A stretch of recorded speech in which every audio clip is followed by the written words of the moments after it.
सबका फिर से स्वागत है। आज रात मेरे पास आपके साथ शेयर करने के लिए कुछ बहुत ही डरावनी कहानी है। ये कहानी डरपोक लोगों के लिए नहीं है। जरा सोचिए, जंगल में एक शांत एकांत केबिन, वीकेंड पर घूमने जाने के लिए एकदम सही जगह है। सुनने में शांत लगता है ना? लेकिन क्या हो अगर उस शांति को कोई ऐसी चीज भंग कर दे जो अकथनीय हो। यह सब आधी रात को शुरू हुआ। हवा घनी थी, एक अजीब सी खामोशी छाई हुई थी। अचानक एक धीमी, लगभग अस्पष्ट सी फुसफुसाहट केबिन में गूंज उठी। पहले तो लगा जैसे हवा शरारत कर रही हो, लेकिन फिर ऐसा ही हुआ, और साफ और तेज और जोरदार।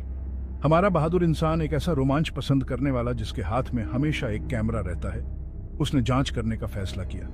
सिर्फ एक टॉर्च और अपने हौसले के साथ वो अंधेरे में उतर गया। फुसफुसाहट एक धीमी, कर्कश आवाज में बदल गई, जिससे उसकी रीढ़ की हड्डी में सिहरन दौड़ गई।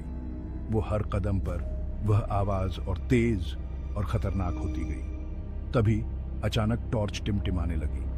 हवा और ठंडी हो गई और वो मंद रोशनी में अपनी सांसें देख सकते थे। अचानक टॉर्च पूरी तरह से बंद हो गई और वो अंधेरे में डूब गए। अब रोशनी का एकमात्र स्रोत कैमरे की हल्की चमक थी, और तभी उन्होंने उसे देखा। एक सायादार आकृति, बमुश्किल दिखाई देने वाली, लेकिन निश्चित रूप से वहां दालान के किनारे पर खड़ी थी।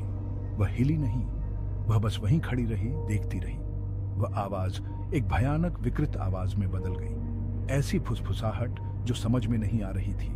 ऐसा लग रहा था जैसे दीवारें पास आ रही हैं। हवा घुटन भरी हो गई। हमारे बहादुर इंसान ने दिल तेज धड़कते हुए फैसला किया कि अब बाहर निकलने का समय हो गया है। वो पीछे मुड़े तो देखा कि रास्ता उसी सायादार आकृति ने रोक रखा है।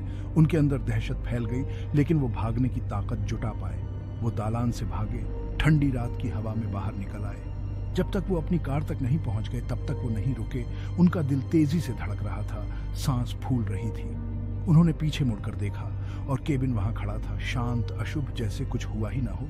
लेकिन उनके कैमरे ने एक अलग ही कहानी बयां की। उस रात उन्होंने जो फुटेज कैप्चर किया, उसे देखकर ही आपको विश्वास होगा। तो क्या आप कैमरे में कैद अब तक की सबसे डरावनी आधी रात की भूत या घटना का अनुभव करने के लिए तैयार हैं? खुद को संभालो और आइए इस डर में गोते लगाते हैं।